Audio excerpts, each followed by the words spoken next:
নমস্কার। আজকে আমরা যে বিষয়ে কথা বলবো সেটা হচ্ছে সোমাটাইজেশন ডিসঅর্ডার।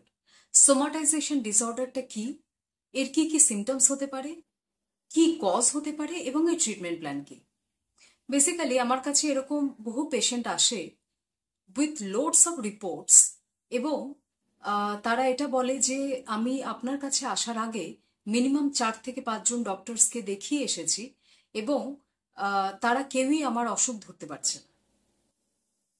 কেউ কেউ বলে যে যদি তাদের সিমটমস এর কথা বলি, কেউ বলছে আমার কন্টিনিউয়াসলি পায়ের মধ্যে কখনো ব্যথা করছে, কখনো আমার ব্যাক পেইন হচ্ছে, কখনো শোল্ডার পেইন হচ্ছে, কখনো মাথা ধরে আছে। আবার কেউ বলে যে কখনো আমার শ্বাসকষ্ট হচ্ছে, মানে শ্বাস নিতে প্রবলেম হচ্ছে। কখনো আমার মনে হচ্ছে যে আমার মানে কন্টিনিউয়াসলি পেটের মধ্যে গড়বড় লাগছে, ডাইজেশন হচ্ছে না, পেট খারাপ থাকছে।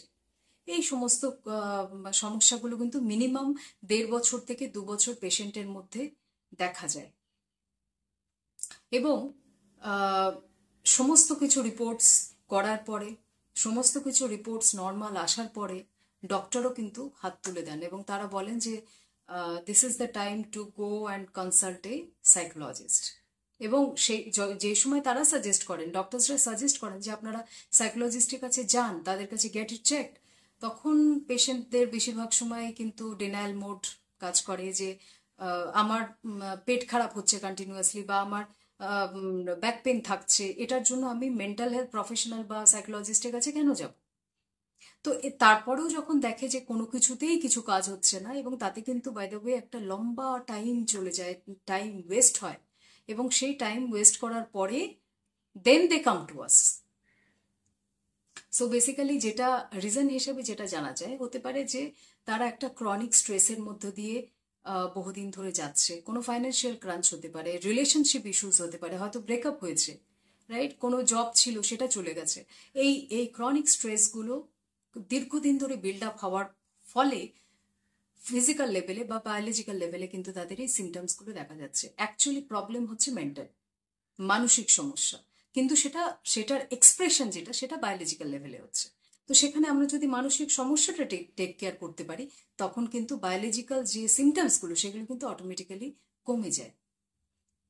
এই সিমটমস হিসাবে আরো যেটা দেখা যায়, লাইফস্টাইল চেঞ্জেস। লাইফস্টাইল হয়তো প্রচন্ড বাজে, ঘুমের কোনো পার্টিকুলার স্কেডিউল নেই, খাওয়া দাওয়ার কোনো পার্টিকুলার রুটিন নেই, জাঙ্ক ফুড প্রচন্ড খাচ্ছে, এগুলোও কিন্তু কারণ হয়। আর মোস্ট ইম্পর্টেন্টলি সেটা হচ্ছে হরমোলজিক্যাল ইমব্যালেন্স। আপনারা নিশ্চয়ই সবাই সেরোটোনিনের ব্যাপারে জানবেন, নিউরো ট্রান্সমিটার সেরোটোনিন, যেটা ডিপ্রেশন, যেটা লেভেল কম থাকাটা ডিপ্রেশনের একটা মেজর কারণ। এবং সারপ্রাইজিংলি সেরোটোনিনের লেভেল যদি কম থাকে তাহলে কিন্তু সেটা বডি পেইনেরও কারণ হয়।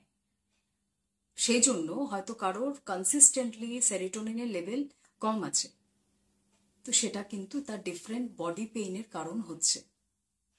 তো সেখানে আমরা লাইফস্টাইল মডিফিকেশন, আমরা কাউন্সিলিং, আমরা থেরাপির মাধ্যমে কিন্তু এগুলোর খুব ভালো ট্রিটমেন্ট আছে এবং সেখান থেকে পেশেন্ট কিন্তু কমপ্লিটলি বাইরে আসতে পারেন, কমপ্লিটলি সুস্থ হয়ে যেতে পারে।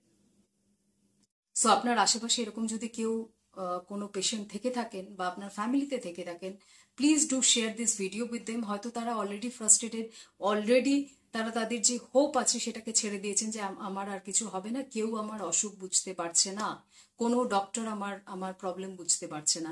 Please do share this video. তাদের জন্য এই ভিডিও একটা রে অফ হোপ হতে পারে। এবং আপনি আর একটা ভালো কাজ করতে পারেন, সেটা হচ্ছে সেই পেশেন্টকে ইমিডিয়েট বেসিসে কোনো সাইকোলজিস্টকে দেখান। আজকে এই পর্যন্তই। সবাই ভালো থাকবেন, সুস্থ থাকবেন। নমস্কার।